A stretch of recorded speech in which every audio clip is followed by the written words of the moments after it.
Welcome to Hot Topics on Edge of NFT. I'm Richard Carthon. I'm here with Josh Kriger, and we're diving into the latest and most exciting developments in the world of Web3, blockchain, and digital assets. It's another production of the Edge of Company, a quickly growing media ecosystem empowering the pioneers of Web3 tech and culture. Today, we'll discuss some breaking news on the Ethereum ETF market, Bitlayer successfully fundraising again, Japan shifting crypto regulation, and VeeCon 2024 around the corner in LA. It's time to dive in. So, first up, after a lot of delays, the Ethereum ETF market is live in the United States. Richard, tell us more. So on today, July 23rd of 2024, 9-spot Ethereum exchange traded funds began trading after receiving approval from the SEC. This followed the successful launch of Bitcoin ETFs earlier this year. These ETFs allow investors to gain exposure to Ethereum's price movements without directly owning or managing the crypto. It is a significant step for mainstream adoption, and it makes it easier for traditional investors and institutions to invest in Ethereum through their regular broker accounts.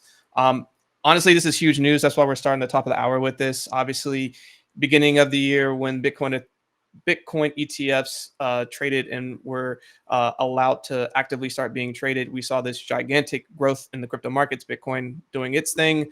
With Ethereum going live, people are optimistic that the same could happen and could be a catalyst to the next bullish momentum building into the markets. But what are you seeing, Josh? Yeah, I think in the short term, we can probably expect some increased volatility with the ETH prices. There's always this sort of buy the rumor, sell the news sort of situation that happens not only in the crypto market, but in the macro markets. This is a common trend. However, as that additional sort of inflow, which, analysts are saying could be anywhere from $5 to $10 billion in the first year happens, that's going to sort of ultimately bring more attention and opportunity into the blockchain space across the board. Any other thoughts, Richard? Well, one other interesting aspect of these ETFs is they won't be staking. So what is also going to help for validators that are out there, they potentially could yield higher returns, since some of the Ethereum that is actively out there might be taken off the market for staking.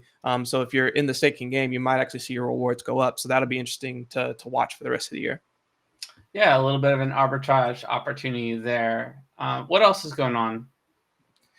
So next, we're going to talk about something near and dear to us. And for full disclosure, Edge of NFT is a media partner of Bitlayer, and we want to share this amazing news voluntarily because it is an incredible milestone for this growing ecosystem. Bitlayer successfully fundraised $11 million. Josh, can you tell us a little bit more about that? Yeah, so a big development here. This brings their total fundraise up to 16 million, which is quite impressive. And this is noteworthy really due to the participation of Franklin Templeton, which is a major traditional finance institute, which makes this a real milestone for Bitlayer, as it's the first Bitcoin-focused project to receive backing from Franklin Templeton, and it really underscores sort of the effort they're making to do something that is a powerful project, not just for the traditional Web3 crowd and historical sort of holders of Bitlayer, but to build something attractive to folks that are buying Bitlayer for the first, or Bitcoin for the first time through these ETF vehicles and these larger institutes. It's a real signal of trust in sort of concepts like staking. Yeah, what I was really impressed by, and with Franklin Templeton here, obviously taking a big bet on the Web3 space, but taking one Bitcoin ecosystem specific focused, I think there's going to be a large shift in the VC space in this direction. I think that a lot of the VCs have been waiting for the moment to enter more into Web3, and obviously with Bitcoin ETFs and rumors that the US might take a stance on potentially having Bitcoin be seen as a reserve currency, and other things that are fundamental in the market that are building a stronger case for Bitcoin, you're going to have a larger appetite for innovation that's happening on top of that ecosystem. And Bitlayer is a ecosystem and team that's doing a lot to further that. So I think there's a lot of synergies in that. And again, I think this is going to be something that we see throughout the rest of the Web3 market for projects specifically building on top of Bitcoin. Absolutely. I mean, there's always going to be a set of maxis, as there is in any sort of type of ecosystem that has strong emotional connections and a deep history. At the same time, innovation is part of the DNA of capital markets, and it's certainly part of the history of blockchain as well. And I think this is a signal towards more innovation in the Bitcoin ecosystem to come.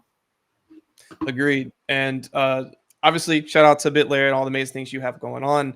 Excited to see you at Bitcoin Nashville as we head over there. But there's a lot of other amazing things happening this week. And the next one we want to touch on is Japan, where crypto regulation is starting to pay off. So the regulatory environment has fostered a safer place for innovation. It also could position Japan as a global leader in Web3.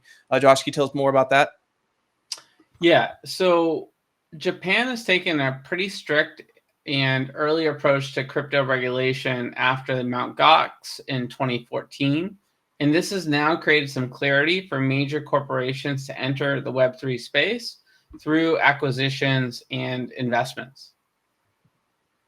That's awesome. I think obviously there's some implications that's going to happen between regular clarity, which Japan has like 30 license exchanges that have emerged, which is providing confidence for investors and firms to actively participate in the Web3 space over there. And the corporate engagement. So SoftBank and Sony are actively investing in Web3 projects. We've seen some really cool like NFT collaborations come out of that from traditional brands as well. And you're also starting to see a lot of like larger conferences spring up over in Japan. And it looks like this is potentially why.